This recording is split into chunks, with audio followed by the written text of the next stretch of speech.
Nous nous trouvons aujourd'hui dans la ZAC du Kickelsberg, à Bassam, qui se décompose en plusieurs parties, dont une zone d'habitat dans laquelle nous nous trouvons actuellement. Quand la Sodevam est devenue concessionnaire de la ZAC du Kickelsberg, elle avait une vocation uniquement industrielle et artisanale. Elle avait vocation à accueillir des grandes entreprises et des industries. Elle accueillait déjà notamment Pierrebourg et Transalliance. Et quand la Sodevam est arrivée sur ce projet, elle a réinterrogé tout le programme en fonction des qualités et des contraintes du site, notamment les lignes haute tension qui couraient en partie sur une zone de la ZAC.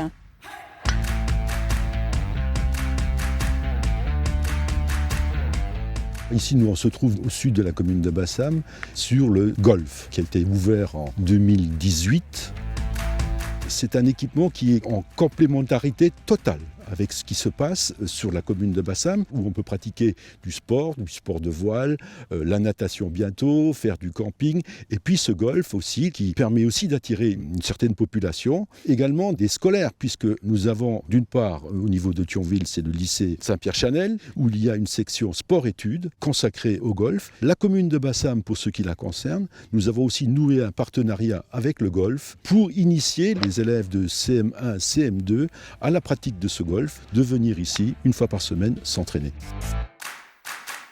Nous avons mené toutes les études montrant qu'un golf 9 trous était tout à fait pertinent sur cette zone et nous avons donc proposé de transformer une partie de la ZAC en zone d'habitat. Le but étant de financer le golf en maintenant l'équilibre de l'opération et donc que ce golf ne coûte strictement rien à la collectivité puisque financé intégralement par les ventes de terrains.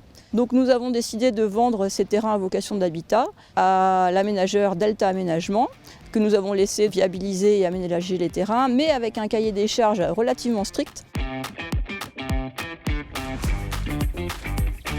Comme sur toutes ces opérations, la Sodevam prône une cohérence architecturale, urbaine et paysagère. La zone recelait de nombreuses qualités en termes de biodiversité, de zones humides. Donc notamment la coulée verte que l'on voit derrière moi a été imposée à Delta Aménagement dès le départ et donc ils l'ont réalisée avant même les travaux des premières maisons.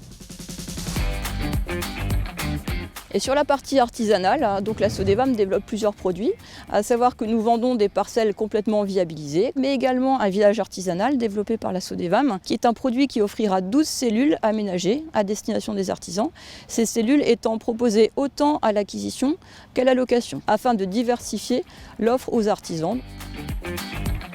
Ce terrain comporte environ 16 parcelles et va accueillir des entreprises très diverses dans le domaine de l'électricité, dans le domaine de la construction de maisons individuelles qui ont trouvé sur cette localisation la possibilité d'être proche d'une voie rapide, le contournement est de Thionville, aussi proche d'une grande agglomération et d'un réseau de chalandises dans lequel ils sont relativement centrés. La communauté d'agglomération Port-de-France-Thionville ne souhaite pas être seulement un assemblage de villes dortoirs. Il est donc important de créer sur notre territoire de l'activité économique et des emplois. Il y a à peu près 35 000 personnes qui vont tous les jours travailler au Luxembourg, du bassin de Thionville, mais il y en a aussi à peu près autant qui travaillent sur le territoire de la Moselle-Nord. Et c'est dans cet esprit-là que nous développons des zones d'activité économique pour avoir de l'emploi, de l'activité économique. Cette ZAC démontre vraiment la force de proposition de la Sodevam qui, à partir d'un programme relativement ancien et peut-être obsolète d'accueil d'industrie sur un secteur aujourd'hui plutôt pavillonnaire, a su démontrer par la force de ses idées et de ses propositions la pertinence d'un golf 9 trous, idée dans laquelle la communauté d'agglomération Port-de-France-Thionville a suivi, avec une synergie avec la base de loisirs nautiques de Bassam. Et au final, effectivement, la Sodevam et la collectivité ont réaliser un golf qui ne coûtera rien à la collectivité puisqu'il est intégralement financé par l'opération et reviendra in fine à la communauté d'agglomération.